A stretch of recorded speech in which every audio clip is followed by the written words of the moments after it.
नमस्कार दोस्तों, आप सभी का फिर से स्वागत है आपके अपने प्यारे से YouTube प्लेटफॉर्म पर। और मैं अजय भार्गव आप सभी का स्वागत करता हूं। आशा करता हूं कि जो सीरीज़ हमारी चल रही है वो आप लोगों को बहुत ज़्यादा पसंद आ रही होगी और एग्ज़ाम पॉइंट ऑफ व्यू से भी आपके लिए बहुत ज़्यादा हेल्पफुल रहने वाली है। तो उसी कड़ी में आज हम शुरुआत करेंगे। हमने EVS की 3 यूनिट कर ली थी सिलेबस के अनुसार जो CET मेंस का दिया हुआ है। हमने पहले multidisciplinary nature of environmental studies को पढ़ा, उसके बाद हमने पढ़ा भाई सेकेंड यूनिट को, उसके बाद हमने थर्ड यूनिट को पढ़ा और धीरे धीरे हम पढ़ते पढ़ते यानी सेकेंड यूनिट हमारी रिसोर्स थी और थर्ड यूनिट हमारी क्या थी, थर्ड यूनिट थी हमारी इकोसिस्टम एंड इकोलॉजी। अब जो फोर्थ यूनिट हमारी रहने वाली है वो रहने वाली है बायोडाइवर्सिटी की। तो आज हम बायोडाइवर्सिटी से रिलेटेड यानी कि जैव विविधता से रिलेटेड वो सारे पॉइंट क्लियर करेंगे जो एग्जाम पॉइंट ऑफ व्यू से बहुत महत्वपूर्ण रहने वाले हैं। तो चलो अभी सेशन की शुरुआत करते हैं और देखते हैं कि सबसे पहले ये बायोडाइवर्सिटी होता क्या है। तो ध्यान से देखिएगा यहाँ पर बायोडाइवर्सिटी, ये बायोडाइवर्सिटी है भाई, ये लगभग ये मान के चलते हैं हम कि ये दो शब्दों से मिला है। एक तो हो गया बायो, एक हो गया डाइवर्सिटी। एक क्या हो गया भाई, डाइवर्सिटी। अब बायो का मतलब आप सभी को ज्ञात होता है, आपको पता है जब भी आप इंटरव्यू देने जाते हैं तो बायो डाटा पूछा जाता है। जब बायो वर्ड आगे लगता है तो इसका मतलब जीवन का एक प्रकार से जीवित जो है जीवन का उल्लेख कह सकते हैं। तो यहां पर बायो किसके लिए प्रयोग हुआ, जीव के लिए, क्योंकि बायोलॉजी भी क्या होता है, जीव विज्ञान होता है, जीव या फिर जीवित, यहां पे हमने लिख दिया। अब उसके बाद में डाइवर्सिटी क्या होता है, डाइवर्सिटी होती है विविधता। डाइवर्सिटी क्या होती है, इसका मतलब होता है विविधता। और विविधता को क्या कहा जाता है, भिन्नता भी कह सकते हैं। इसको क्या कह सकते हैं भाई, भिन्नता। भिन्नता का मतलब यानी कि अलग अलग। ठीक है भाई, तो ये चीजें आपके समझ में आ गई होगी, यहां तक सारी चीजें क्लियर। अब देखिएगा भाई, यहां पर मैंने लिख दिया बायोडाइवर्सिटी यानी कि जैव विविधता या जीव विविधता। इसका मतलब क्या हो गया, यानी कि हम इसमें क्या पढ़ेंगे, जो बायोस्फीयर यानी कि जो जैव मंडल है जिस पर जीवन संभव है, उसमें जो जीव होते हैं उन जीवों की जो प्रजाति होती है या उपजाति होती है उनमें भी भिन्नता पाई जाती है। उस भिन्नता के बारे में ही अध्ययन करना या उसके बारे में जानना ही क्या कहलाता है, बायोडाइवर्सिटी कहलाता है। यानी कि जैव मंडल पे जो भी जीव रहेंगे, चाहे वो जीव जंतु यानी पेड़ पौधे भी हो सकते हैं, वो कोई जंतु भी हो सकते हैं, तो उनकी जो विभिन्न प्रजातियां होती हैं या उपजातियां होती हैं उनके अंदर भी विभिन्नताएं पाई जाती हैं। क्या पाई जाती हैं, विभिन्नताएं, यानी उनमें भी अलग अलग प्रकार की शेप हो सकती है, उनका अलग अलग प्रकार का शेप या साइज, क्वालिटी, तो उनके गुण अलग अलग हो सकते हैं। तो उन सभी के बारे में जानना ही क्या है, उन सभी के बारे में जानना ही बायोडाइवर्सिटी। इस बायोडाइवर्सिटी का जो जनक है वो विल्सन को कहा जाता है। आपसे एग्जाम में पूछा जा सकता है फादर ऑफ बायोडाइवर्सिटी किसको कहा जाता है, तो वो विल्सन को कहा जाता है। तो यहां तक सारी चीजें आपके समझ में आ गई होगी। ठीक है, इसी को हम एक स्ट्रक्चर के माध्यम से यानी पिक्चर के माध्यम से समझने का प्रयास करेंगे। यानी कि आपने देखा कि ये जैव मंडल है भाई, जैव मंडल यानी कि जिस पर जीवन संभव एक प्रकार से, ठीक है, जो जीने योग्य है। यहां पर देखो पेड़ पौधे हैं, जीव जंतु है, ठीक है भाई, इनकी जो अलग अलग प्रजातियां होती हैं और इनकी उपजातियां भी होती हैं, इनके अंदर जो भिन्नताएं होती हैं उन्हीं को क्या कहते हैं, उसी को कहा जाता है जैव विविधता यानी कि बायोडाइवर्सिटी। ठीक है भाई, तो यहां तक सारी चीजें क्लियर हो गई होगी। आई थिंक आपको ये समझ में आ गया होगा। जैव विविधता यानी कि एक प्रकार से जो जीवित है उनके अंदर जो विभिन्नताएं होती हैं उन्हीं को हम क्या कहते हैं, जैव विविधता कहते हैं। चीजें क्लियर भाई, आगे देखिएगा। अब मैं पूरी डेफिनेशन आपको यहां पर क्लियर करवा रहा हूं, साथ के साथ देखिएगा यहां पर क्या लिखा हुआ है। देखो भाई, ये होती है डेफिनेशन जैव विविधता की। यह एग्जाम पॉइंट ऑफ व्यू से आपसे कभी भी पूछी जा सकती। देखो, सामान्य अर्थों में संपूर्ण जैव मंडल यानी कि बायोस्फीयर में उपस्थित जीवों की भिन्न भिन्न प्रजातियों एवं उप प्रजातियों में उपस्थित विविधता यानी भिन्नता को क्या कहा जाता है, जैव विविधता कहा जाता है। यानी जो जीवित है उनके अंदर जो भिन्नताएं पाई जाती हैं उन्हीं को क्या कहते हैं भाई, बायोडाइवर्सिटी कहते हैं, यानी जैव विविधता कहते हैं। प्रारंभ में यानी शुरुआत में जैव विविधता शब्द को अंग्रेजी शब्द बायोलॉजिकल डाइवर्सिटी के रूप में प्रथमतः यानी कि जब सबसे शुरुआत में रेमंड एफ दासमैन ने वर्ष 1968 में अपनी पुस्तक a different kind of country में दिया था। यानी आपसे पूछा जा सकता बिल्कुल शुरुआत में इस बायोलॉजी शब्द का प्रयोग किस रूप में हुआ था, बायोलॉजिकल डाइवर्सिटी के रूप में। और किसने किया भाई, ये किया था रेमंड्स एंड दासमैन ने। किसमें किया, अपनी पुस्तक में। पुस्तक कौन सी थी, a different kind of country. बाद में जैव विविधता का अंग्रेजी शब्द बायोलॉजिकल डाइवर्सिटी से परिवर्तित कर बायोडाइवर्सिटी कर दिया गया। यानी कि अगर आपसे पूछ लिया जाए कि बायोलॉजिकल डाइवर्सिटी शब्द का प्रयोग सबसे पहले किसने किया, तो रेमंड्स एफ दासमैन। कब, 1968 में। कहां, अपनी पुस्तक a different kind of country में। लेकिन अगर सीधा बायोडाइवर्सिटी पूछता है कि भाई बायोडाइवर्सिटी शब्द का सबसे पहले प्रयोग किसने किया था, तो ये किया था भाई W.G. रोसेन ने। किसने किया था भाई, ये W.G. रोसेन ने। आपसे पूछा जा सकता है सबसे पहले बायोडाइवर्सिटी शब्द का प्रयोग किसने किया, तो यहां पर देखो बायोडाइवर्सिटी के रूप में सर्वप्रथम W.G. रोसेन ने प्रयोग किया था। यानी कि बायोडाइवर्सिटी पूछे तो W.G. रोसेन, बायोलॉजिकल डाइवर्सिटी पूछे तो क्या हो जाएगा, रेमंड एफ दासमैन। यहां तक चीजें क्लियर। डेफिनेशन पूछ ले तो जो जीवों की विभिन्न प्रजातियां होती, जो भिन्न भिन्न प्रजातियां होती हैं, उनमें उपस्थित विविधता, यानी कि उसी को क्या कहते हैं, जैव विविधता कहते हैं। यहां तक सारी चीजें क्लियर भाई, सब समझ में आ गया। जितने प्रश्न बन सकते थे वो हमने यहां से क्लियर कर लिए। अब हम देखेंगे भाई, सबसे पहले आपको बता देता हूं जो जैव विविधता है, इसके बारे में अंतर्राष्ट्रीय स्तर पर जब हम देखते हैं तो 1992 में एक शिखर सम्मेलन हुआ था रियो डी जेनेरियो में। वहां पर सबसे पहले बायोडाइवर्सिटी है, जैव विविधता, इसके संरक्षण को लेकर या इससे संबंधित कानून या अधिनियम को लेकर आवाज उठाई गई थी और कुछ संस्थाओं का निर्माण भी किया जा सकता है, या कह सकते हैं कि किया गया था। ठीक है, तो इसमें यह मुद्दा उठा था विशेष तौर पर। तो ध्यान से देखिएगा, यहां पर वो सारी बात लिखी हुई है। 1992 के संयुक्त राष्ट्र पृथ्वी शिखर सम्मेलन में, जो कहां हुआ, रियो डी जेनेरियो में। रियो डी जेनेरियो कहां पड़ता है, यह पड़ता है ब्राजील में। ठीक है भाई, यहां तक सारी चीजें क्लियर। 1992 के संयुक्त राष्ट्र पृथ्वी शिखर सम्मेलन ने जैविक विविधता को परिभाषित किया। सभी स्रोतों से रहने वाले जीवों के बीच परिवर्तनशीलता, इंटरआलिया, स्थलीय, समुद्री और अन्य जलीय पारिस्थितिकी तंत्र और जिसके वे भाग हैं, पारिस्थितिक परिसरों में प्रजातियों के भीतर और प्रजातियों के बीच विविधता शामिल है। इस परिभाषा का उपयोग जैव विविधता पर संयुक्त राष्ट्र सम्मेलन में किया गया। यानी जो ये परिभाषा मैंने आपको यहां पर लिखाई है, इसी का प्रयोग कब किया गया, 1992 में जो सम्मेलन किया गया, शिखर सम्मेलन जो था, उसके अंदर ये देखने को मिला, जो 1992 में हुआ था। यहां तक चीजें क्लियर भाई, किसी को कोई समस्या तो नहीं। ठीक है भाई, तो इसका फटाफट से आप स्क्रीनशॉट ले लीजिए भाई, ये आप लोगों के समक्ष है। ठीक है, यहां पर ये पूछा जा सकता है कि सबसे पहले ये कहां पर प्रयोग किया गया, तो 1992 में इसका प्रयोग किया गया। ठीक है भाई, चीजें क्लियर। आगे बढ़े, अब समझ में आ गया। तो 1992 में सबसे पहले प्रयोग हुआ।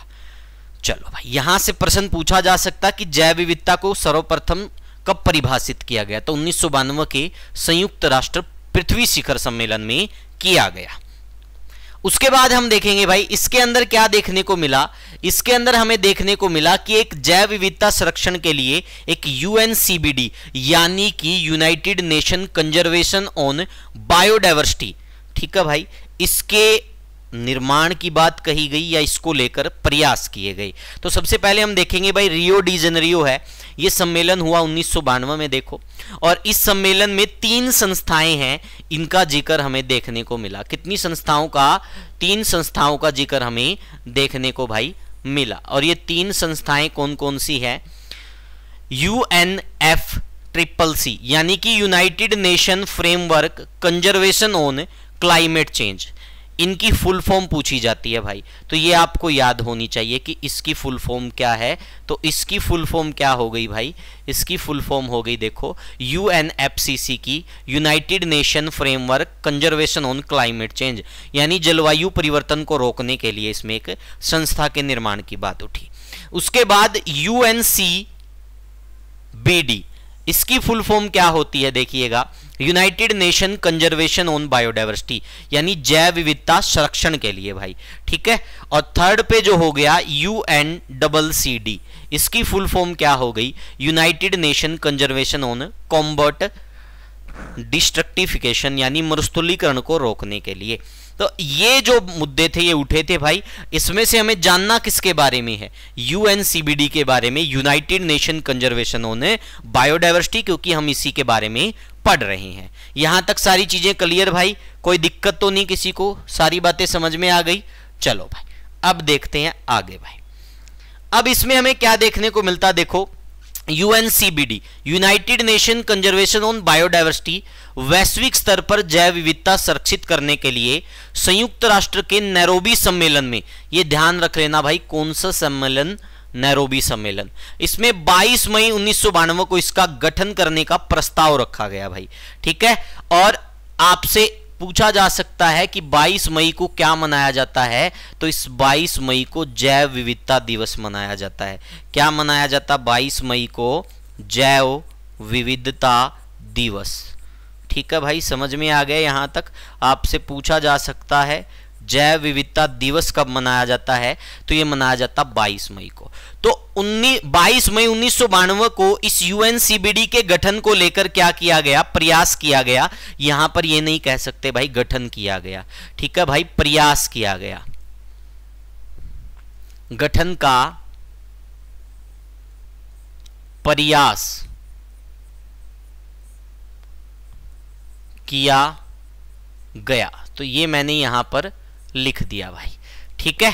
तो यहां तक आप समझ गए होंगे भाई। इसलिए प्रत्येक वर्ष 2022 को विश्व जैव विविधता संरक्षण दिवस के रूप में मनाया जाता है। तो समझ में आ गया भाई, जैव विविधता संरक्षण दिवस कब मनाया जाता है, 22 मई को मनाया जाता है। लेकिन इसके गठन पर सहमति कब हुई, रियो सम्मेलन में बनी थी। इसे 29 दिसंबर 1993 को लागू किया गया। तो आपसे पूछा जा सकता है इसको लागू कब किया गया, तो इसको लागू किया गया भाई 29 दिसंबर 1993 को, ठीक है भाई। तो दोनों इंपॉर्टेंट है भाई, आपसे पूछा जा सकता लागू कब किया गया, तो 29 दिसंबर 1993 को किया गया। और गठन के लिए प्रयास पूछ ले कब किया गया, या शुरुआत इसकी कर दी गई 22 मई 1992 को। लेकिन सहमति कब हुई सभी की, तो इसको लागू कब किया गया, 29 दिसंबर 1993 को। जैव विविधता दिवस या जैव विविधता संरक्षण दिवस कब मनाया जाता, 22 मई को। UNCBD की फुल फॉर्म क्या है, इसकी फुल फॉर्म है United Nation conservation on biodiversity, ठीक है भाई।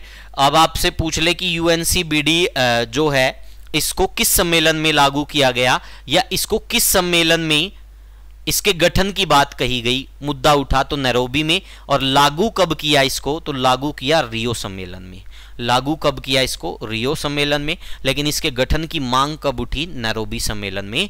समझ में आ गया भाई, यहां तक सारी चीजें क्लियर, किसी को कोई समस्या तो नहीं। इन सारी बातों को बड़े ध्यान से पढ़ लीजिएगा भाई, ये एग्जाम पॉइंट ऑफ व्यू से बहुत महत्वपूर्ण रहने वाले हैं सारे प्रश्न। उसके बाद देखते हैं भाई नेक्स्ट, इसमें क्या किया गया, इसमें जैव विविधता संरक्षण के लिए 3 नियम या कह सकते हैं भाई इनके उद्देश्य थे। देखो यहां पर इसके प्रमुख, इस संधि के 3 प्रमुख उद्देश्य थे। और वो कौन कौन से थे, जैव विविधता का संरक्षण करना यानी कंजर्वेशन ऑफ बायोडाइवर्सिटी, जैव विविधता संगठनों का सतत प्रयोग। सतत प्रयोग क्या होता है भाई, यानी कि भविष्य की पीढ़ी को ध्यान में रखते हुए, उनकी जरूरतों को ध्यान में रखते हुए, ठीक है, वर्तमान में संसाधनों का प्रयोग करना। तो वर्तमान में जैव विविधता का जो प्रयोग है, इसके संगठनों का जो उपयोग है, हमें इस प्रकार से करना है कि भविष्य की पीढ़ियों को भी कमी ना महसूस हो। समझ में आ गया भाई। अनुवांशिक संगठनों के उपयोग से प्राप्त लाभ में निष्पक्ष एवं एक समान भागीदारी। तो ये किसका एक एग्जाम्पल है, तो ये एग्जाम्पल है, ये सारे किसके उद्देश्य थे भाई, ये सारे थे UNCBD जो संधि हुई थी भाई, जो संस्था की, उसके थे भाई। समझ में आ गया यहां तक। तो ये मुद्दे उठे भाई। उसके बाद हम देखेंगे कि जैव विविधता कितने प्रकार की होती है। तो ये जैव विविधता होती है भाई, ये 3 प्रकार की। कितने प्रकार की होती हैं, 3 प्रकार की। देखो, संपूर्ण भूमंडल पर पाई जाने वाली प्रजातियों का विवरण विल्सन ने, अब विल्सन को क्या कहा जाता है, एडवर्ड विल्सन को आपको पता है जैव विविधता का जनक कहा जाता है। इसके अनुसार इसने क्या बताया कि जैव विविधता 3 प्रकार की होती। कितने प्रकार की होती हैं, 3 प्रकार की। एक अनुवांशिक जैव विविधता यानी जेनेटिक बायोडाइवर्सिटी, एक हो गया प्रजातीय जैव विविधता यानी कि स्पीसीज बायोडाइवर्सिटी, एक हो गया पारिस्थितिकी बायोडाइवर्सिटी यानी कि इकोसिस्टम बायोडाइवर्सिटी। तो ये 3 प्रकार की बायोडाइवर्सिटी हमें देखने को मिलेगी भाई, इन्हीं के बारे में हम पढ़ेंगे। यहां से डायरेक्ट इनकी डेफिनेशन के बारे में प्रश्न पूछे जाते हैं। तो ये समझ में आ गया भाई, जैव विविधता कितने प्रकार की होती हैं? 3 प्रकार की होती हैं। कितने प्रकार की होती है बेटा? 3 प्रकार की होती है। यहां तक सारी चीजें क्लियर भाई? बहुत अच्छे से पढ़ रहे हैं भाई, जितने भी प्रश्न बन सकते हैं वो सारे कवर करवाने का प्रयास करेंगे मिनिमम समय में, क्योंकि मैं नहीं चाहता आप लोगों का ज्यादा समय खराब करूं। एक डाउट सेशन रखूंगा, एक एमसीक्यू की मैराथन रखूंगा ईवीएस की, तो वो बहुत जल्द मैं आपको बता दूंगा कि कब रखने वाले हैं। तो यहां तक चीजें क्लियर भाई, समझ में आ गया। चलो भाई, उसके बाद देखते हैं ये अनुवांशिक जैव विविधता क्या होती है, जेनेटिक बायोडाइवर्सिटी क्या होती है। एक ही प्रजाति में मिलने वाले जीनों की विभिन्नता को अनुवांशिक विविधता कहते हैं। यानी कि एक ही प्रजाति में मिलने वाले जीन्स की जो विभिन्नता होती है, ठीक है भाई, उसी को क्या कहा जाता है? अनुवांशिक जैव विविधता कहते हैं। क्योंकि अनुवांशिकता की इकाई आपको पता क्या होती? जीन होती है। ठीक है भाई, तो सारी चीजें यहां तक क्लियर है। उसके बाद देखेंगे भाई, जैसे एक ही प्रजाति की भिन्न भिन्न समष्टियों यानी पॉपुलेशन में भारत में धान की हजारों किस्में। तो यहां पे मैंने आपको बताया था, चाहे पेड़ पौधा हो चाहे जीव जंतु हो, सारे किस्में आते हैं, उनमें विभिन्नताएं होती बायोडाइवर्सिटी में। तो धान क्या हो गया भाई? एक प्रकार से एक पौधा हो गया, तो इसकी भी किस्में अलग अलग होंगी, तो वो क्या है? जैव विविधता। तो देखो हजारे किस्में मिलेंगी। आगे, एक ही समष्टि की अनुवांशिक विभिन्नताओं में जैसे 2 व्यक्तियों के गुण रूप इत्यादि एक जैसे नहीं होते। आपको भी पता भाई, सभी का नेचर अलग अलग होता है, सभी की क्वालिटी अलग होती है, सभी का रंग अलग अलग होता है, सभी का आकार अलग अलग होता है, यही बात बताई गई है। प्रत्येक जीव के विशिष्ट गुणों का निर्धारण उसकी कोशिका में उपस्थित विशेष जीन द्वारा होता है। अर्थात जिस जीव में जीनों की विभिन्नता जितनी अधिक होगी, उसमें वह उसकी संतान में विशिष्ट गुणों की संख्या उतनी ही अधिक होगी। तो ये क्या है भाई? ये है अनुवांशिक जैव विविधता। यहां से डायरेक्ट प्रश्न पूछते हैं और सेकंड वाली ये लाइन पूछी जाती है, एक ही समष्टि की अनुवांशिक भिन्नताओं से संबंधित है। ये किससे संबंधित है? तो ये अनुवांशिक जैव विविधता से संबंधित है। या फिर क्या पूछेंगे, एक ही प्रजाति की विभिन्न समष्टियों में विभिन्नता कहलाती है। तो क्या कहलाती है? वो अनुवांशिक जैव विविधता कहलाती है। इस प्रकार से प्रश्न एग्जाम में आपको देखने को मिलेंगे भाई। फटाफट से इसका स्क्रीनशॉट ले लीजिए भाई। बहुत अच्छे से मैंने ये सारी बातें आपको बता दी। अब इसके बाद जो सेकंड हमारा रहने वाला है, वो क्या रहने वाला भाई? वो जैव विविधता का दूसरा प्रकार रहेगा, यानी कि प्रजातीय जैव विविधता। जो प्रजातीय जैव विविधता होती, स्पीसीज बायोडाइवर्सिटी, पारिस्थितिकी तंत्र या समुदाय विशेष में पाई जाने वाली उपजातियों का अध्ययन प्रजातीय जैव विविधता कहलाती है। तो आपसे पूछा जा सकता है, प्रजातीय जैव विविधता क्या कहलाती, किसे कहा जाता है? तो एक समुदाय विशेष में जो पाई जाने वाली उपजातियों का अध्ययन है, वो प्रजातीय जैव विविधता कहलाती है। इसमें अपने अपने वातावरण के अनुकूल जीवित रहने की क्षमता होती है। किसी अक्षेत्र विशेष में मिलने वाली प्रजातियों की विभिन्नता को प्रजातीय जैव विविधता कहा जाता है। प्रजातीय जैव विविधता को 3 स्तर पर डिवाइड कर सकते हैं भाई। कितने स्तर पर डिवाइड कर सकते हैं? 3 स्तर पर, अल्फा, बीटा और गामा। ठीक है भाई, इन 3 स्तर पर डिवाइड कर सकते हैं। वो 3 स्तर हम देखेंगे कौन कौन से हैं। इनकी डेफिनेशन ही पूछी जाती है एग्जाम में, तो आप फटाफट कवर कर लीजिए, साथ के साथ स्क्रीनशॉट लेते रहिए। इसके बाद देखते हैं भाई, जो अल्फा विविधता होती है, यानी कि अल्फा डायवर्सिटी। अल्फा विविधता क्षेत्र विशेष में प्रजातीय समानता एवं प्रजातीय संपन्नता पर निर्भर करती है। तो आपसे पूछा जा सकता है, अल्फा विविधता क्या होती है? तो ये क्या होती है भाई? अल्फा विविधता क्षेत्र विशेष में प्रजातीय समानता यानी स्पीसीज इवेनेश एवं प्रजाति संपन्नता पर निर्भर करती है। जो बीटा डायवर्सिटी होती है, यानी बीटा विविधता, ये क्या होती है? इकाई आवास में हुए परिवर्तन के फलस्वरूप प्रजाति संख्या में होने वाले परिवर्तन की दर को बीटा विविधता कहा जाता है। आवासीय विविधता के साथ बीटा विविधता बढ़ती है। तो हर एक पॉइंट यहां पर इंपॉर्टेंट है। यहां से आपसे डायरेक्ट डेफिनेशन पूछी जाएगी और सीधा पूछा जाएगा ये किससे संबंधित है। अब एग्जाम में क्या दे देगा? इकाई आवास में हुए परिवर्तन के फलस्वरूप किस प्रजाति संख्या में परिवर्तन की दर को क्या कहा जाता है? तो इसको कहा जाता है बीटा डायवर्सिटी। अब पूछ लेंगे आवासीय विविधता के साथ निम्नलिखित में से खालिस्तान विविधता बढ़ती है, तो कौन सी विविधता बढ़ेगी? बीटा विविधता बढ़ेगी। इस प्रकार से प्रश्न पूछे जाते हैं। अब गामा विविधता क्या होती है? सार्वभौमिक विविधता होती है, तो ये सभी में आ जाएगी। यहां तक चीजें क्लियर भाई? फटाफट इसका स्क्रीनशॉट ले लीजिए, मैं थोड़ा पानी पी लेता हूं तब तक।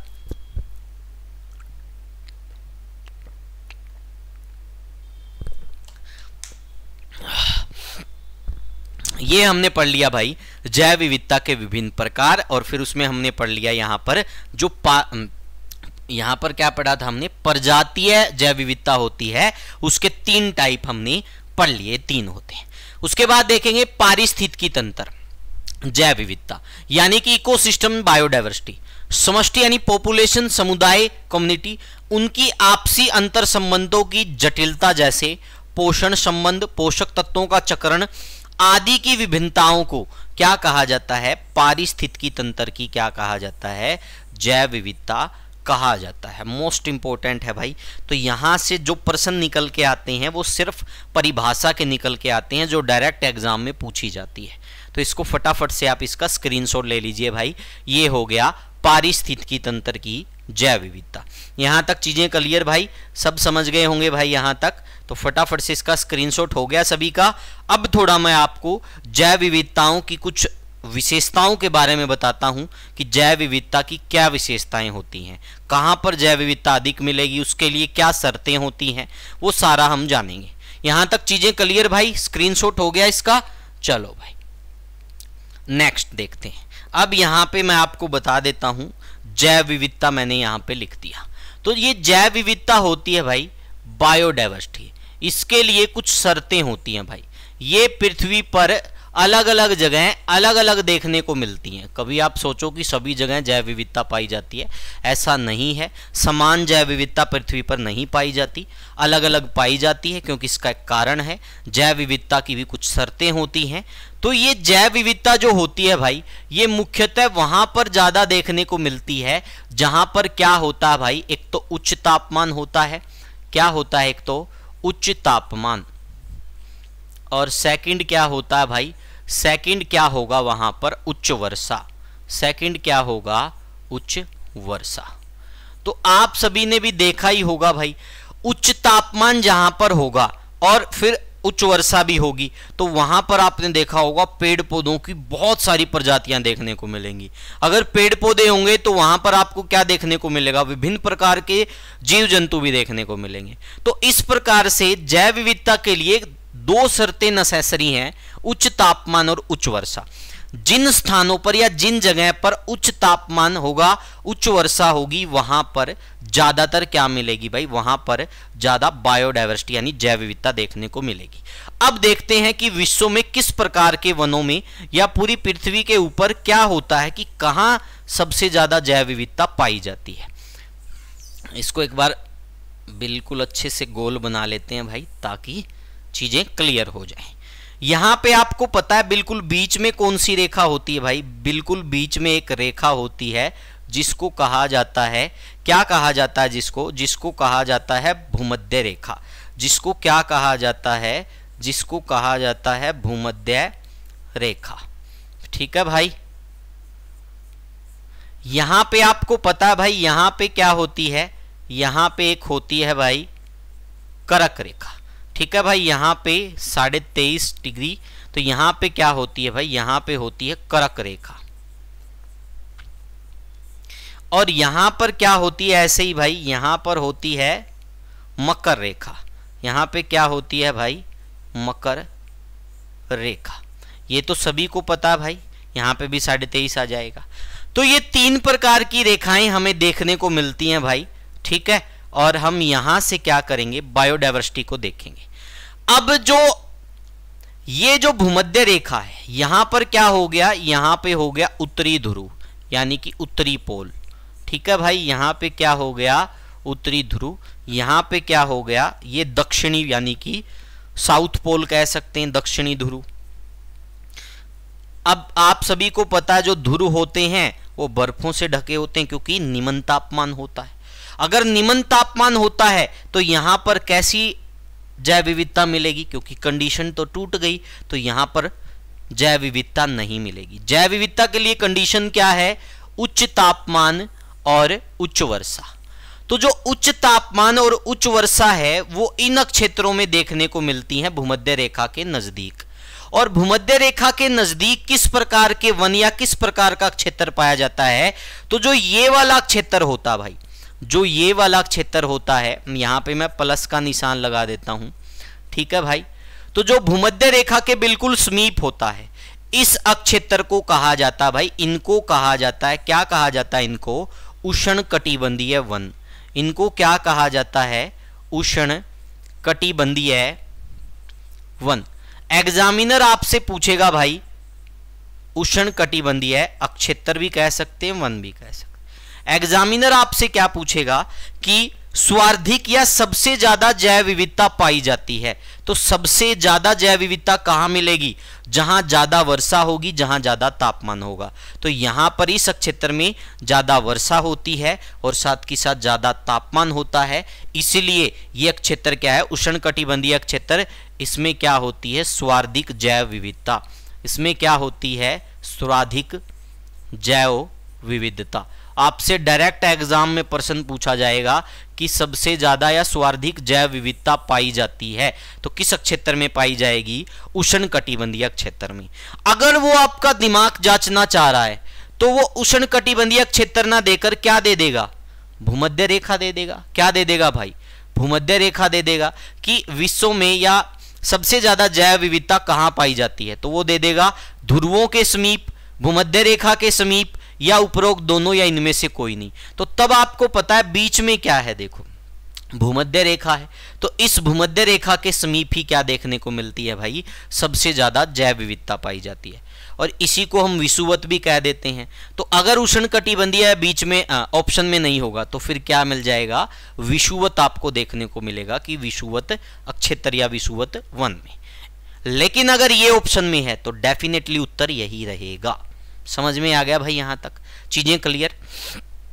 अब जो सेकंड पॉइंट होता है, ये भूमध्य रेखा है भाई, इस भूमध्य रेखा से जब हम ध्रुवों की तरफ आते हैं तो उच्च तापमान से ध्रुवों की तरफ कैसा तापमान है, निम्न तापमान है। जब हम ध्रुवों की तरफ जाते हैं तो इसका मतलब तापमान क्या हो रहा है, कम हो रहा है। अगर तापमान कम होगा तो ये कंडीशन टूट जाएगी। इसका मतलब क्या होगा, भूमध्य रेखा से ध्रुवों की तरफ जाने पर जैव विविधता हमेशा कम होगी। भूमध्य रेखा से ध्रुवों की तरफ जाने पर जैव विविधता क्या होगी, कम होगी। समझ में आ गया यहां तक। अब देखिएगा, अगर ध्रुव से भूमध्य रेखा की तरफ आप आओगे तो जैव विविधता क्या होगी भाई, यहां पे मैं लिख देता हूं प्लस, यहां पे माइनस, यहां पे लिख देता हूं मैं प्लस, यहां पे लिख देता हूं मैं माइनस। अब समझ गए होंगे, अगर भूमध्य रेखा से ध्रुव की तरफ हम बढ़ रहे हैं तो जैव विविधता कम होगी, और अगर ध्रुवों से भूमध्य रेखा की तरफ बढ़ रहे हैं तो जैव विविधता बढ़ेगी। ये डायरेक्ट प्रश्न पूछे जाते हैं। पहला प्रश्न पूछा जाएगा कि सबसे ज्यादा जैव विविधता पाई जाती है उष्णकटिबंधीय क्षेत्र में। अब आपसे पूछ लेंगे जैव विविधता के लिए आवश्यक है उच्च तापमान, उच्च वर्षा, उपरोक्त दोनों, इनमें से कोई नहीं, तो उपरोक्त दोनों। इसके बाद पूछ लेंगे सबसे ज्यादा जैव विविधता पाई जाती है, या तो क्या ऑप्शन में दे देगा, कर्क रेखा और मकर रेखा के मध्य, क्योंकि इन दोनों के बीच में ही का क्षेत्र ही क्या कहलाता है, उष्णकटिबंधीय क्षेत्र, या फिर क्या दे देगा, भूमध्य रेखा के समीप। तो फिर आपको समझ से आंसर देना, क्योंकि फिर एग्जामिनर क्वेश्चन के साथ खेल रहा है। समझ में आ गया। भूमध्य रेखा से ध्रुवों की तरफ जाने पर जैव विविधता हमेशा कम होगी, और ध्रुव से भूमध्य रेखा की तरफ जाने पर जैव विविधता हमेशा क्या होगी, बढ़ेगी। समझ में आ गया भाई। ये प्रश्न यहां से डायरेक्ट पूछे जाते हैं जो मैंने आप लोगों को बता दिए। आई थिंक सारी चीजें आप लोगों के सामने क्लियर हो चुकी है। अब इसी के बारे में थोड़ा देखो विस्तार पूर्वक पढ़ लीजिएगा। जैव विविधता हर क्षेत्र में एक जैसी नहीं पाई जाती। यह उस क्षेत्र की जलवायु, मृदा, तापमान, आर्द्रता इत्यादि जैसे अनेक कारकों पर निर्भर करती है। यानी ये किस पे निर्भर करेगी, उस क्षेत्र की जलवायु, मृदा, तापमान, आर्द्रता। ठीक है भाई, अब मिट्टी तो जरूरी है ही है, तापमान और आर्द्रता और जलवायु तीनों चीजों में क्या नेसेसरी हो गया भाई, वर्षा और उच्च तापमान। ठीक है भाई, तो इसीलिए ये इनके ऊपर निर्भर करती है भाई। अब देखो क्या आगे, जैव विविधता कहीं पर कम कहीं पर ज्यादा पाई जाती है। आपसे ये भी प्रश्न पूछ सकता है, 4 ऑप्शन दे देंगे, जैव विविधता के बारे में कौन सा कथन सही है। पहला दे देंगे ये उष्ण कटिबंधीय क्षेत्र में पाई जाती है। सेकंड दे देंगे ये आपको कि इसके लिए यह जलवायु, मृदा, तापमान, आर्द्रता पर निर्भर करती है। थर्ड दे देंगे यह कर्क और मकर रेखा के मध्य अधिक पाई जाती है। डी में दे देंगे उपरोक्त सभी। तो सभी का उत्तर क्या हो जाएगा, उपरोक्त सभी हो जाएगा, क्योंकि सारी बातें ठीक है। अब उसके बाद देखेंगे, देखो सर्वाधिक जैव विविधता उष्ण कटिबंधीय वर्षा वनों में पाई जाती है। इस क्षेत्र का विस्तार 10 डिग्री उत्तरी तथा 10 डिग्री दक्षिणी अक्षांशों के मध्य पाया जाता है। इन क्षेत्रों में पादप तथा प्राणियों के विकास तथा वृद्धि के लिए अनुकूलतम दशाएं पाई जाती है। यानी कि पेड़ पौधों के लिए और जो प्राणी होते हैं उनके जीने के लिए जो अनुकूल स्थान है, ठीक है, वो पाया जाता है। और इसी को क्या कहा जाता है, देखो, क्योंकि यहां पर वर्ष भर उच्च वर्षा तथा तापमान रहता है। वो आ गई भाई दोनों बातें जो मैंने आपको बताई थी, सेम टू सेम। इसी कारण इनको अनुकूलतम बायोम यानी कि ऑप्टिमम बायोम भी कहा जाता है। आपसे पूछ ले कि अनुकूलतम बायोम क्या है, यानी कि जिस क्षेत्र में, ठीक है, पादप तथा प्राणियों के विकास व वृद्धि के लिए अनुकूलतम दशाएं पाई जाती हैं, उसी को क्या कहा जाता है, अनुकूलतम बायोम कहा जाता है। समझ में आ गया भाई, कोई समस्या तो नहीं किसी को? ठीक है, यही बातें मैं इससे पहले आप लोगों को बहुत अच्छे से समझा चुका हूं, सेम एज इट इज आपको यहां पर बताया गया है। ठीक है भाई, इसके बाद देखते हैं, देखो, जैव विविधता पृथ्वी पर समान रूप से वितरित नहीं है। जैव विविधता ध्रुवों से भूमध्य रेखा की तरफ बढ़ती है। मैंने आपको यही बात बताई थी कि जब हम ध्रुव से किस तरफ जाएंगे, देखो ये ध्रुव से हम भूमध्य रेखा की तरफ जाएंगे तो क्या होगी भाई, ये बढ़ेगी।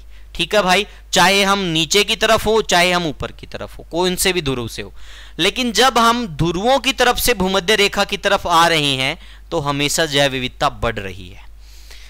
जब भूमध्य रेखा की तरफ जा रहे हैं तो बढ़ रही है, तो इसका मतलब जब हम भूमध्य रेखा से नीचे की तरफ जाएंगे तो फिर क्या होगी, ये घटेगी। तब क्या होगी, ये घटेगी। ये आपसे पूछा जा सकता भाई, समझ में आ गया? ठीक है भाई, यही चीज यहां पर दे रखी है, देखियो। इसका अर्थ है कि ध्रुवों पर जैव विविधता कम और भूमध्य रेखा पर जैव विविधता अधिक होती है। वही बात है सारी की सारी। मैंने आपको बहुत आसान तरीके से समझा दी, यहां पे थोड़ा डिफिकल्ट तरीके से लिखा हुआ है।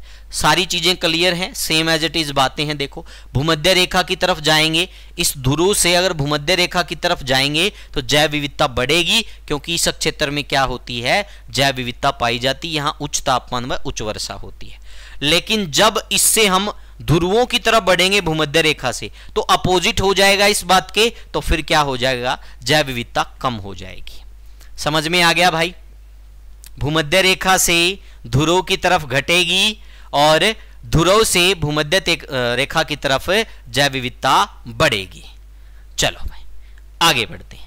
उसके बाद देखेंगे भाई, उसके बाद यहां पर कहा गया है भाई, जो पर्वतीय क्षेत्र होते हैं उसमें हम जितना ऊंचाई पर जाते हैं, ऊंचाई पर जाने पर जैव विविधता कम होती है।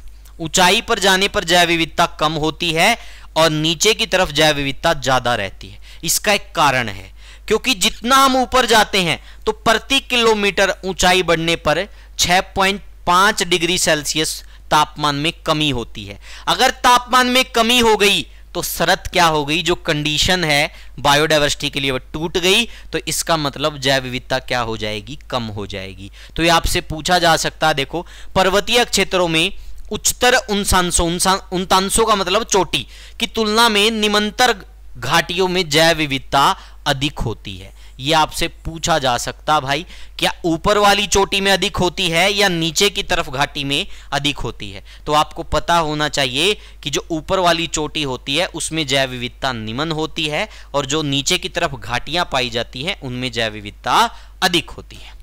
चीजें क्लियर भाई? कारण पूछ ले तो ये रहा कारण भाई, कि ऊपर की तरफ कम क्यों होती है। समझ में आ गया भाई? चलो भाई इसके बाद देख लेते हैं। इसके बाद जैव विविधता हॉटस्पॉट के बारे में पढ़ेंगे। ये विशेष क्षेत्र होते हैं जिनको चिन्हित किया गया है भाई, जहां पर अधिकतर मात्रा में जैव विविधता पाई जाती है। ये भारत के भी कुछ 4 से 5 क्षेत्र हैं जहां पर जैव विविधता अधिक पाई जाती, जिनके बारे में एग्जामिनर पूछता है। अब देखते हैं हॉटस्पॉट यानी कि ये होते क्या है, जैव विविधता हॉटस्पॉट या विशेष क्षेत्र। इसमें देखो यहां पर हॉटस्पॉट ऐसे स्थान को कहा जाता है जहां पर जातियों की पर्याप्त तथा स्थानीय जातियों की अधिकता पाई जाती है, लेकिन साथ ही इन जीव जातियों के अस्तित्व पर निरंतर संकट बना हुआ है। क्या बना हुआ है भाई? इनके ऊपर संकट भी बना हुआ है भाई। ठीक है, देखो यहां पर जैव विविधता पाई भी जाती है अधिक मात्रा में, लेकिन साथ में क्या बना हुआ है? संकट भी बना हुआ है। उसके बाद देखेंगे हॉटस्पॉट शब्द का सर्वप्रथम प्रयोग नॉर्मन मायर्स ने किया था। किसने किया था भाई? नॉर्मन मायर्स ने। कब किया? 1988 में। ठीक है भाई। जैव विविधता हॉटस्पॉट केवल उष्णकटिबंधीय प्रदेशों में ही नहीं बल्कि उच्च अक्षांशीय प्रदेशों में भी पाए जाते हैं। आपसे पूछ सकते हैं किस प्रकार के क्षेत्रों में पाए जाते हैं, तो ये जरूरी नहीं है कि उष्णकटिबंधीय क्षेत्रों में ही मिले, ये हमें उच्च अक्षांशीय प्रदेशों में भी मिल सकते हैं। भारत में 4 जैव विविधता क्षेत्र जो हैं वो मुख्यतः हॉटस्पॉट है। हॉटस्पॉट स्थल कौन से भारत के अंदर है? एक तो हो गया पूर्वी हिमालय, नोट करते जाना भाई, मोस्ट इंपोर्टेंट है, डायरेक्ट प्रश्न पूछता है। पूर्वी हिमालय, पश्चिमी घाट, सबसे ज्यादा प्रश्न पूछा जाता है पश्चिमी घाट का। आपसे एग्जाम में पूछेंगे कि भारत में जैव विविधता के लिए जैव विविधता पाई जाती है, सबसे ज्यादा जैव विविधता पाई जाती है, हमेशा पश्चिमी घाट आपसे उत्तर की उम्मीद करता है एग्जामिनर, क्योंकि यहां पर अधिकतर मात्रा में जैव विविधता पाई जाती है। एक हो गया भारत म्यांमार सीमा या इंडो बर्मा वाला क्षेत्र, एक हो गया सुंडालैंड। ठीक है भाई, ये 4 क्षेत्र हो गए। अंडमान एवं निकोबार द्वीप समूह भारत म्यांमार सीमा तथा सुंडालैंड भी का ही एक भाग है। ठीक है भाई, अंडमान जो निकोबार द्वीप समूह है वो इसी का एक भाग है। इसके अतिरिक्त वैसे आपको बता देता हूं, इसके अतिरिक्त शांत घाटी जो साइलेंट वैली है जो केरल के अंदर है उसमें भी जैव विविधता पाई जाती है, उसका भी प्रश्न पूछा जाता है। सुंदरवन क्षेत्र जो है पश्चिम बंगाल के अंदर उसमें भी जैव विविधता पाई जाती है, उसका भी प्रश्न पूछा जाता है। और एक फूलों की घाटी जो उत्तराखंड में है उसका भी प्रश्न पूछा जाता है कि वहां भी जैव विविधता पाई जाती है। लेकिन जब हॉटस्पॉट की बात होती है तो हमेशा एग्जामिनर इन्हीं 4 के बारे में पूछता है, या तो ऑप्शन में 3 दे देगा, चौथे ऑप्शन में उपरोक्त सभी मिलेगा, या हमेशा ही वो ये पूछता है कि भारत में सबसे ज्यादा जैव विविधता पाई जाती है तो पश्चिमी घाट में पाई जाती है भाई। सबसे ज्यादा जैव विविधता कहां पाई जाती है भारत में? पश्चिमी घाट में। समझ में आ गया भैया? 4 पूछ ले तो कौन कौन से? पूर्वी हिमालय, पश्चिमी घाट, इंडो बर्मा दे देगा, या म्यांमार भारत सीमा, एक सुंडालैंड, अंडमान निकोबार द्वीप समूह भाई। ठीक है, ये दे देगा, 4 दे देगा। ये ज्यादातर मिलता नहीं है सुंडालैंड वाला, ठीक है, ऐसा कुछ नहीं मिलता है। सिर्फ अंडमान निकोबार द्वीप समूह, भारत म्यांमार सीमा, पूर्वी हिमालय और पश्चिमी घाट, ये 4 ही हमें देखने को मिलते हैं। समझ में आ गया भाई? अब देखिएगा, पूर्वी हिमालय जैव विविधता हॉटस्पॉट सतलों में शामिल है। इसके अतिरिक्त भूमध्य सागरीय बेसिन और दक्षिण पश्चिमी ऑस्ट्रेलिया भी इसमें शामिल है। कंजर्वेशन इंटरनेशनल द्वारा जैव विविधता से संबंधित प्रखर सतलों की अद्यतन सूची जारी की जाती है। यानी हॉटस्पॉट की सूची कौन जारी करता है? Conservation international. कौन जारी करेगा? कंजर्वेशन इंटरनेशनल जारी करेगा। समझ में आ गया भाई? यहां से अब मैं आपसे प्रश्न पूछ लूं कि भारत में निम्न में से जैव विविधता क्षेत्र नहीं है, और मैं आपको 4 ऑप्शन दूं, एक में पूर्वी हिमालय, एक में पश्चिमी घाट, एक में अंडमान निकोबार द्वीप समूह, और एक में मैं आपको दे दूं इन तीनों से अलग कोई भी। ठीक है, तो ऑप्शन उत्तर क्या हो जाएगा? जो मैं अलग से दूंगा वही हो जाएगा, क्योंकि आपको पता है पूर्वी हिमालय भी क्या है? हॉटस्पॉट है। पश्चिमी घाट भी क्या? हॉटस्पॉट है। अंडमान निकोबार द्वीप समूह भी क्या है? हॉटस्पॉट है। चीजें क्लियर भाई? इसके बाद देखेंगे विश्व के कुछ जैव विविधता संवेदनशील क्षेत्र हैं, उनके बारे में देख लीजिए। उनकी ये बिल्कुल डिटेल है जो मैं सारी आपको बता रहा हूं, इसका स्क्रीनशॉट ले लीजिए फटाफट से, ये आपसे एग्जाम में पूछे जा सकते हैं। ये विश्व के जैव विविधता के संवेदनशील क्षेत्र हैं। ठीक है भाई, भारत वाले मैंने बता दिए, विश्व के अगर पूछे तो ये सारे के सारे मैं आपको बता रहा हूं। इनका स्क्रीनशॉट लेते चलो। उसके बाद ये देखिएगा, इसका स्क्रीनशॉट ले लीजिए भाई फटाफट से। उसके बाद ये रहने वाले हैं। तो ये लगभग विश्व के संवेदनशील क्षेत्र हैं, जो जैव विविधता संवेदनशील क्षेत्र हैं विश्व के अंदर, वो सारे के सारे मैंने आपको बता दिए भाई। इनको आपको पढ़ना पड़ेगा। एग्जामिनर अगर शार्प माइंडेड है, आपसे वो अपेक्षा कर रहा कि आप भी बहुत ज़्यादा पढ़े लिखे होने चाहिए, तो आपसे इस प्रकार के प्रश्न भी पूछ सकता है। ठीक है भाई। तो इन जो 30-35 जो भी करवाए हैं, इन क्षेत्र में से 3 ऑप्शन में देकर ये पूछ सकता है कि विश्व में जैव विविधता संवेदनशील क्षेत्र है। डी पर उपरोक्त सभी दे देगा, या इन 34 में से कोई एक अलग दे देगा, और 34-35 में से इनमें से दे देगा ऑप्शन, और एग्जाम में पूछ लेगा। उसके बाद हम देखेंगे भाई जैव विविधता ह्रास, यानी जैव विविधता में कमी आने के मुख्य कारण क्या होते हैं भाई। आवास में कमी अथवा विखंडन। यहां पर आवास की जगह हम लिखेंगे प्राकृतिक आवास। ये मुख्य कारण है भाई, ये मुख्य कारण है भाई, प्राकृतिक आवास में कमी। जो प्राकृतिक आवासों का विनाश हो रहा है, उसके कारण सबसे ज्यादा जैव विविधता में ह्रास हो रहा है। किसके कारण हो रहा है? प्राकृतिक आवास में कमी के कारण ही सबसे ज्यादा जैव विविधता में क्या हो रहा है? ह्रास। ह्रास का मतलब होता है कमी आ रही है। उसके बाद देखेंगे निर्वनीकरण, यानी कि मरुस्थल बनते जा रहे हैं बहुत सारी चीजें। ठीक है। पर्यावरण प्रदूषण, रोग प्रसार के कारण, प्राकृतिक आपदाओं के कारण, जंगल में लगने वाली आग के कारण जिसको दावानल बोलते हैं, विदेशी प्रजातियों का आक्रमण, इन सभी के कारण क्या देखने को मिल रहा है? हमें जैव विविधता में लगातार कमी या ह्रास देखने को मिल रहा है। लेकिन मुख्य कारण अगर पूछ लिया जाए तो प्राकृतिक आवास, मुख्य कारण अगर आपसे पूछ लिया जाए तो प्राकृतिक आवासों का विनाश क्या है? जैव विविधता का कारण है। प्राकृतिक आवास क्या हो गए? मान लो कोई एक ऐसी जगह जहां पर नेचुरली क्या है, इकोसिस्टम बना हुआ है, वहां पर पेड़ पौधों की विभिन्न प्रजातियां, जीव जंतु हैं, सारी चीजें, लेकिन हम क्या कर रहे हैं? उनका विनाश यानी उनको खत्म कर देते हैं। वो क्या है? जैव विविधता के ह्रास का मुख्य कारण है।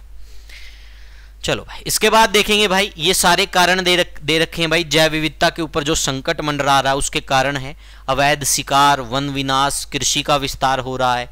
अब जो झूम कृषि होगी आपको पता है वो मुख्य कारण होती है।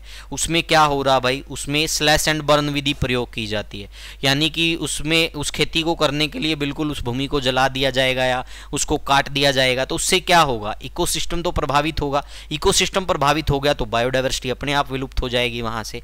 तो इस प्रकार की चीजें आपको देखने को मिलेंगी। वन विनाश, कृषि विस्तार, शहरीकरण, कच्चे माल की अधिक खपत, बांधों का निर्माण, पर्यावरण प्रदूषण, जल संसाधनों का दोहन एवं सुपोषणीकरण करना, अत्यधिक पशुचारण, औद्योगिकरण एवं अपशिष्ट पदार्थों का निशांतरण, अवैध खनन, अवैध शिकार, अवैध खनन, अवैध शिकार।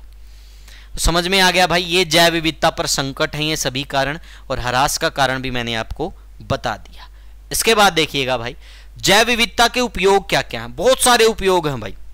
खाने में प्रयोग करते हैं, बहुत सारे पेड़ पौधे हैं जिनसे डायरेक्ट हमें लाभ होता है। जैसे आपने गांव में पढ़ा होगा भाई, जो मुलेठी होती है, खांसी होती है ना। अब जैसे मेरे को कोविड हुआ था भाई, अभी कोविड में मैंने सारी दवाइयां ले ली, मेरी खांसी नहीं गई।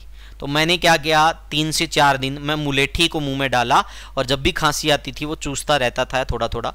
तो उससे क्या हो गया, मेरी खांसी तुरंत कंट्रोल हो गई और मैं बहुत जल्दी रिकवर हो गया। तो इस प्रकार से क्या हो रहा भाई, जो पेड़ पौधे हैं उनका डायरेक्ट भी प्रयोग करें। पेड़ पौधे किस में आ गए? विभिन्नताओं में, तो वो जैव विविधता में ही आ गए। तो बहुत सारे उपयोग है। भोजन के रूप में भी हम करते हैं, औषधि के रूप में भी हम प्रयोग करते हैं। देखो बहुत सारे प्रयोग हैं। नैतिक उपयोग हो गए, सौंदर्यात्मक उपयोग हो गए, पारिस्थितिकीय लाभ हो गया, उत्पादनतात्मक उपयोग हो गए, और उपभोक्तात्मक प्रयोग हो गए, शिक्षा एवं अनुसंधान हो गए, सामाजिक उपयोग हो गए। तो ये बहुत सारे उपयोग हैं जिनमें से एग्जाम में जो पूछे जा सकते हैं वो देखते हैं कौन कौन से पूछे जा सकते हैं। एग्जाम में क्या पूछे जाते हैं, मान लो कि आपसे पूछ लेंगे भाई, ठीक है, कि पेनिसिलिन जो होता है ये क्या है, इसका स्रोत क्या है? इसका स्रोत है ये कुछ मेडिसिन हम कह सकते हैं, एक औषधीय उपयोग है जो डायरेक्ट एग्जाम में पूछ सकते हैं। तो इसका उपयोग किस रूप में करते हैं? प्रतिजैवक के रूप में। कहां से प्राप्त होता है? इसका स्रोत क्या है? कवक। बेसिट्रासिन का क्या हो गया भाई? बैक्टीरिया स्रोत हो गया, ये भी प्रतिजैविक के रूप में। टेट्रासाइक्लिन का क्या हो गया? बैक्टीरिया, ये भी प्रतिजैविक के रूप में। एरिथ्रोमाइसिन का क्या हो गया? बैक्टीरिया, यह भी प्रतिजैविक के रूप में। डिजिटेलिन का क्या हो गया? पादप, ये हृदय उत्तेजक के रूप में। कुनेन सिनकोना का क्या हो गया? पादप स्रोत हो गया, ये मलेरिया उसके उपयोग में, यानी मलेरिया जब होता तो सिनकोना से बनी हुई जो कुनेन की गोलियां होती हैं वही दी जाती है। ये डायोक्सिनिन हो गया, ये मैक्सिकम याम से प्राप्त होता है जन्म दर नियंत्रण करने के लिए। कोटाइसिन हो गया, ये मैक्सिकन याम से प्राप्त होता है एंटी इन्फ्लेमेशन के लिए। साइटरेबिन हो गया, स्पॉन्ज से प्राप्त होता है तो ल्यूकेमिया के लिए। विनब्लास्टिन हो गया एवं विंक्रिट्सिन, तो ये प्रीविंकल प्लांट से प्राप्त होता है एंटी कैंसर के लिए। तो इस प्रकार से भी हम इनके प्रयोग हैं जो वो पूछे जा सकते हैं। अब आपसे पूछ लें कि कुनेन की गोलियां कहाँ से बनाई जाती है, किस पेड़ की छाल से बनाई जाती है, सिनकोना से भी। तो इस प्रकार के प्रश्न आपसे पूछ सकते हैं। ठीक है भाई, चलो उसके बाद देखेंगे जैव विविधता का जो संरक्षण है वो हम किस प्रकार से कर सकते हैं, एक पूरा प्लान तैयार करके किस प्रकार से किया जा सकता है। तो इसका जो संरक्षण है दो प्रकार से किया जाता है। फर्स्ट होता है इन सीटू। फर्स्ट क्या होता है? In situ. अब इन सीटू क्या होता है वो आप लोगों को मैं बताता हूं। सेकंड क्या होता है? एक्स सीटू, यानी कि इस प्रकार से हम इनका संरक्षण कर सकते हैं। इन सीटू में क्या होगा भाई? संरक्षित अक्षेत्र नेटवर्क हो गए, जैसे झील हो गई, उपवन हो गया, जीव मंडल हो गए, ठीक है भाई, राष्ट्रीय उद्यान हो गए, वन्य जीव अभ्यारण्य हो गए, स्थलीय, तटीय व समुद्रीय। तो ये सारे के सारे किस में आएंगे? ये सारे के सारे आएंगे इन सीटू में। ये सारे के सारे किस में आएंगे भाई? ये सारे के सारे आएंगे इन सीटू में। अब एक्स सीटू में क्या आएगा? एक्स सीटू में आ जाएगा, जैसे देखो एक्स का मतलब बाह्य स्थान में, पवित्र पौधे व घरेलू बगीचे, बीज बैंक, जीन बैंक, निम्न तापीय संरक्षण, प्राणी बगीचा, वनस्पति बगीचा, वृक्ष उद्यान, जल तंत्र, चिड़ियाघर। तो ये किस में आ जाएंगे भाई? ये सारे आ जाएंगे एक्स सीटू में। अब आपसे पूछेगा क्या भाई? अब आपसे एग्जामिनर कैसे पूछेगा कि आपसे पूछ लेगा राष्ट्रीय उद्यान जैव विविधता के किस संरक्षण का उदाहरण है। तो किसका एक उदाहरण होगा? इन सीटू का। ठीक है भाई। अब वो आपसे पूछ लेगा एक बीज बैंक जैव विविधता संरक्षण के कौन से पार्ट का उदाहरण है। तो बीज बैंक किसका हो गया? एक्स सीटू का, यानी कि बाह्य स्थान का। और राष्ट्रीय उद्यान पूछ ले तो इन सीटू का, यानी कि स्वस्थाने का। समझ में आ गया भाई? यहां से एग्जाम्पल पूछे जाते हैं डायरेक्ट, और वो एग्जामिनर कभी भी पूछ सकता है। तो इसका स्क्रीनशॉट ले लीजिए फटाफट से, और इसी प्रकार के प्रश्न आपको एग्जाम में देखने को मिलते हैं। ठीक है भाई। जब इनके एमसीक्यू करवाऊंगा तो आप देख लेना सारे प्रश्न यहीं से निकलेंगे, सारे के सारे। जब मैं मैराथन कराऊंगा तब आप लोगों को पता चलेगा कि आपने कितना पढ़ लिया। उसके बाद देखते हैं भाई, उसके बाद देखते हैं जैव विविधता संरक्षण के लिए महत्वपूर्ण रणनीति जैव मंडल रिजर्व है। मैंने आपको बताया था 18 जैव मंडल रिजर्वों के बारे में जब मैं पर्यावरण करवा रहा था, तो ये सारे के सारे मैंने करवा दिए थे। अब ये मुझे अलग से करवाने की जरूरत नहीं है। जैव मंडल रिजर्वों की स्थापना का उद्देश्य प्राकृतिक एवं अर्ध प्राकृतिक भूमि पर मुख्यतः स्वस्थानिक जैव विविधता का संरक्षण करना है, यानी कि इन सीटू का क्या करना है? संरक्षण करना भाई। ठीक है, क्योंकि देखो जैव मंडल किसमें आ गया? ये आ गया जैव मंडल, जीव मंडल किसमें आ गया? इन सीटू में। इस प्रकार से प्रश्न पूछते हैं भाई। समझ में आ गया? देखो जैव विविधता संरक्षण के स्वस्थानीय इन सीटू व एक्स सीटू तकनीकें अपनाई गई हैं। तो ये दोनों आपको पता ही चल गया, इन सीटू क्या होती है, एक्स सीटू क्या होती है। अब देखें राष्ट्रीय उद्याने तथा वन्य जीव अभ्यारण्यों में इन सीटू संरक्षण द्वारा अनुवांशिक विविधता का रखरखाव किया जाता है। अब आपसे पूछ ले कि जो राष्ट्रीय उद्यान या वन्यजीव अभ्यारण्य में संरक्षण की किस विधि का प्रयोग करते हैं या कौन सा संरक्षण किया जाता है। तो देखो राष्ट्रीय उद्यान और वन्यजीव अभ्यारण्य किसमें आ गई? इन सीटू में। तो यही बात तो यहां पर पूछी गई है। ठीक है भाई, यही बात तो यहां पर पूछी गई है। देखो राष्ट्रीय उद्यान व वन्यजीव अभ्यारण्य, जब किसी वनस्पति या जीवों का संरक्षण उनके मूल प्राकृतिक आवास क्षेत्र में किया जाता है तो इसे इन सीटू संरक्षण कहते हैं। आपसे पूछा जा सकता है कि इन सीटू किसको कहा जाता है? जब प्राकृतिक आवास क्षेत्रों में ही क्या किया जाता है? किसी वनस्पति या जीवों का मूल संरक्षण किया जाता है। आपसे पूछा जा सकता है कि इन सीटू किसको कहते हैं? जब किसी वनस्पति या जीवों का संरक्षण उनके मूल प्राकृतिक आवास क्षेत्र में ही होता है उसको कहते हैं इन सीटू। जबकि उन्हें किसी दूसरे स्थान पर सुरक्षित किया जाता है तो इसे एक्स सीटू कहते हैं। यानी कि भाई एक बात आपको बता देता हूं। अब मान लो कि आप गांव में रहते हो, मैं गांव में रहता हूं भाई, ठीक है। तो मैं आ गया हिसार, यानी कि अपने घर से बाहर आ गया। जब मैं बाहर आके हिसार रहने लगा तो ये क्या हो गया, एक्स-2। और जब मेरा पालन पोषण मेरे घर पर ही हो रहा था तो वो क्या था, इन-2। यानी जब हम उसी क्षेत्र में रहकर, जो हमारा प्राकृतिक नेचुरली आवास है यानी घर है, वहीं रहकर हमारा संरक्षण किया जाता है किसी जीव जंतु का, वो इन-2 होता है। जब इसके दूसरी जगह ले जाकर इसको संरक्षित किया जाता है वो एक्स-2 होता है, यानी बाहरी स्थानीय, स्थानीय। ठीक है, समझ में आ गया, चीजें क्लियर। जीन बैंक, उत्तक संवर्धन केंद्र, वानस्पतिक उद्यान, चिड़ियाघर, एक्वेरियम आदि बाह्य वासन यानी कि एक्स-2 कहलाते हैं। चलो भाई, हो गया यहां तक। इसके बाद देखिएगा, इसके बाद ये लिखा हुआ है एक्स-2 संरक्षण एक ऐसी प्रक्रिया है जिसके द्वारा वनस्पतियों एवं जानवरों की विलुप्त प्राय प्रजातियों का संरक्षण उनके प्राकृतिक आवास से पृथक यानी अलग किया जाता है।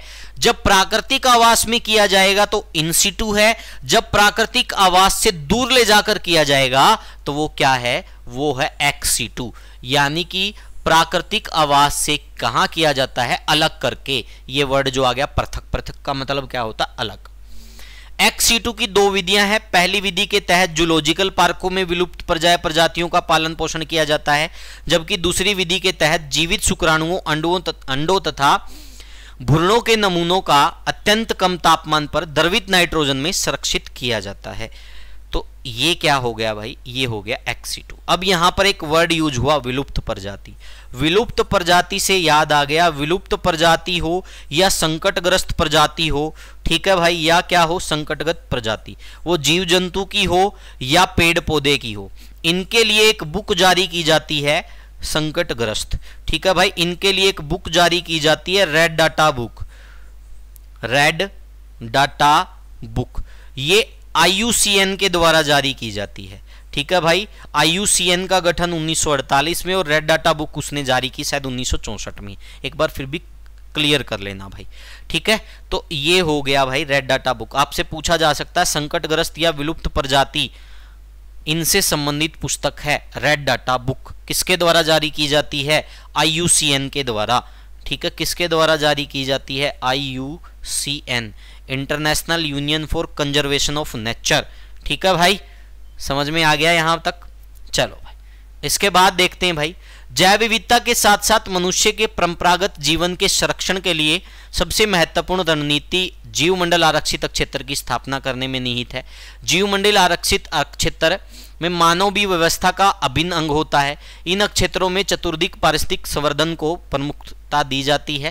तो ये सारे इसके उद्देश्य दे रखे हैं भाई, जो जो रहने वाले हैं, तो ये सारे के सारे इसके उद्देश्य हैं जो जीवमंडल क्षेत्र के होते हैं। ठीक है भाई, मैंने आपको बताया था आरक्षित जैवमंडल क्षेत्र 18 थे, सबकी डिटेल बताई थी जब मैंने पर्यावरण कराया। उसमें से जो 12 है वो यूनेस्को द्वारा इसको शामिल किया गया। वो 12 कौन कौन से हैं, नीलगिरी, नंदा देवी, सुंदरवन, मनार की खाड़ी, नोकरोक, पंचमढ़ी, सिमलीपाल, अचान कमार, अमरकंटक, ग्रेट निकोबार, अगस्तमलई, कंचनजंगा एवं पन्ना। तो ये क्या है, ये 12 जो जैवमंडल आरक्षित क्षेत्र है, ये यूनेस्को द्वारा इनको आरक्षित क्षेत्रों के विश्व संजाल में शामिल किया है। वैसे कितने हैं भारत में, 18। यहां तक सब क्लियर भाई, कितने सारे प्रश्न बन गए यहां पर। चलो भाई, ये यूनिट 4 भी आपकी लगभग कंप्लीट होने वाली है। फिर उसके बाद एयर पोल्यूशन में पहले करवा चुका हूं, ग्रीन हाउस गैसेज या इफेक्ट में पहले करवा चुका हूं, ग्लोबल वार्मिंग में पहले करवा चुका हूं। फिर बचेगा सिर्फ वाटर पोल्यूशन, बाकी सब कंप्लीट आपका टोटली यूनिट वाइज भी कंप्लीट हो जाएगा। तो ये था भाई यहां तक। इसके बाद देखिएगा, भारत में जैव विविधता संरक्षण के प्रयास। भाई वन्यजीव संरक्षण अधिनियम 1972 में, पर्यावरण संरक्षण अधिनियम 1986 में। ठीक है भाई, जैव विविधता संरक्षण अधिनियम 2002 में आया। अब संयुक्त राष्ट्र जैव विविधता संरक्षण अभिसमय, ये 1992 में आया था, आपको पता ही है भाई, UNCBD जो मैंने आपको बताया था भाई, जिसको मतलब शामिल कब किया गया या जिसको लागू कब किया गया? 1993 में। उसके बाद देखेंगे जैव विविधता संरक्षण अधिनियम 2002। भारतीय संसद के द्वारा संयुक्त राष्ट्र जैव विविधता अभिसमय 1992 के उद्देश्यों की पूर्ति हेतु इसे लागू किया गया। इस अधिनियम की प्रमुख विशेषताएं, इसका प्रमुख उद्देश्य भारत की जैव विविधता को संरक्षित करना है। इसके अंतर्गत राष्ट्रीय जैव विविधता प्राधिकरण तथा राज्य स्तर पर राज्य जैव विविधता बोर्ड की स्थापना की गई, यानी कि राष्ट्रीय जैव विविधता प्राधिकरण, नेशनल बायोडायवर्सिटी अथॉरिटी, एनबीए, उसके बारे में हम देखेंगे भाई। अब ये एनबीए क्या है, हो गया भाई यहां तक। तो भारत में अगर पूछ ले जैव विविधता संरक्षण अधिनियम कब आया? 2002 में। पर्यावरण संरक्षण अधिनियम कब आया? 1986 में। वन्य जीव संरक्षण अधिनियम कब आया? 1972 में। वन संरक्षण अधिनियम कब आया? 1980 में।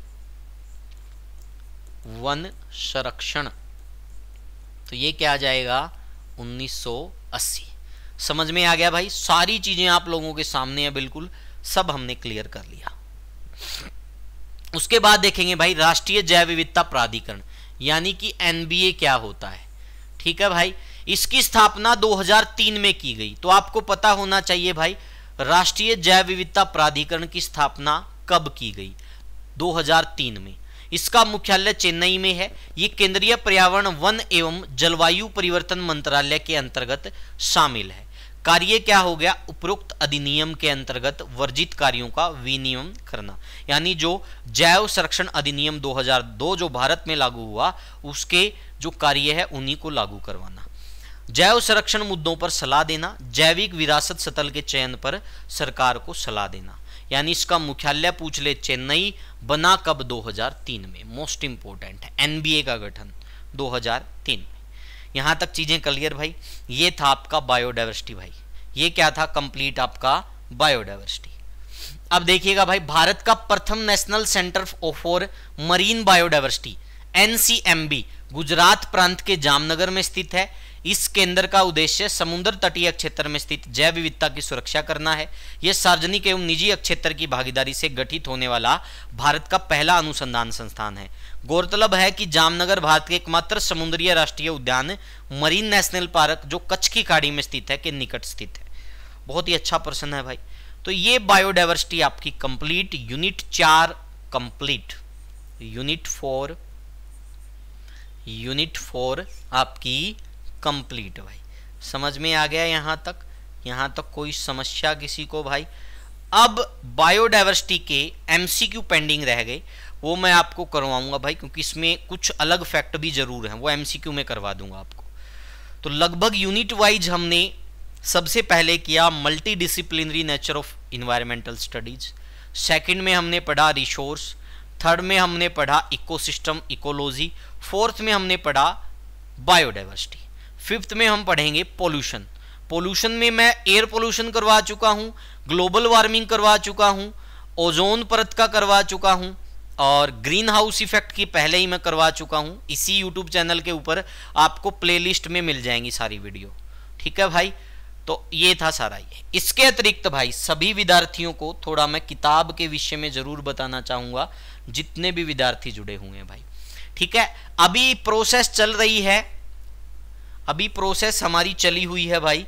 ठीक है, लेकिन इस किताब के विषय में जरूर आपको थोड़ा मैं बताना चाहता हूं। ये वाली किताब हरियाणा शास्त्र 360 डिग्री, ये किताब मार्केट में अवेलेबल है। हरियाणा जीके की भाई सबसे डिटेल वाली पुस्तक है, यानी जिसमें हरियाणा जीके को इतना विस्तार पूर्वक बताया गया है कि आपका लगभग एक क्वेश्चन भी गलत नहीं होगा। अब मैं इसकी गारंटी नहीं दे सकता, क्योंकि लेखक कभी गारंटी नहीं दे सकते। हमें पता है हम अच्छा लिख सकते हैं, वो प्रयास हमने किया है। ठीक है भाई, तो आपसे यही उम्मीद करूंगा, अगर आपको अच्छा पढ़ना आप इस पुस्तक को ले लीजिएगा, तो ये आपको मार्केट में मिल जाएगी। ठीक है, हमारे पास इसका स्टॉक आउट हो चुका है, ये फिर 3-4 दिन बाद हमारे पास आएगी। ठीक है भाई, तब ऑनलाइन ले सकते हो। तो ये था भाई पुस्तक के विषय में। अब जिसको भाई सीटी मेंस की या ग्रुप डी की तैयारी करनी है, उसके लिए मैं थोड़ा बताऊंगा भाई, समय लूंगा आपका इस कोर्स के विषय में।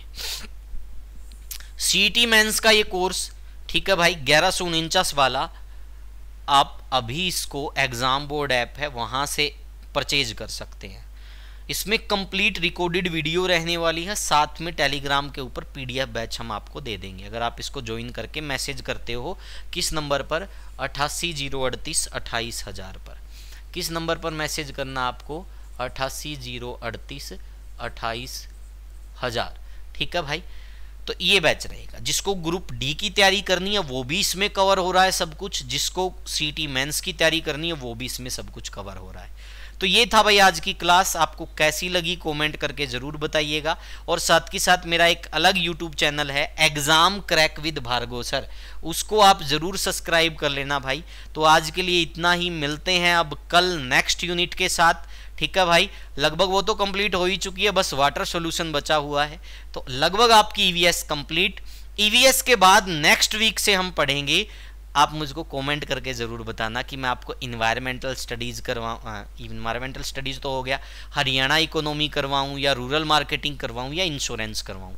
तो आप मेरे को कमेंट करके ज़रूर बताना आज की क्लास के नीचे। तो आज के लिए इतना ही, बने रहिएगा हमारे साथ। Thank you, take care, bye bye, और पढ़ते रहिए, आगे बढ़ते रहिए।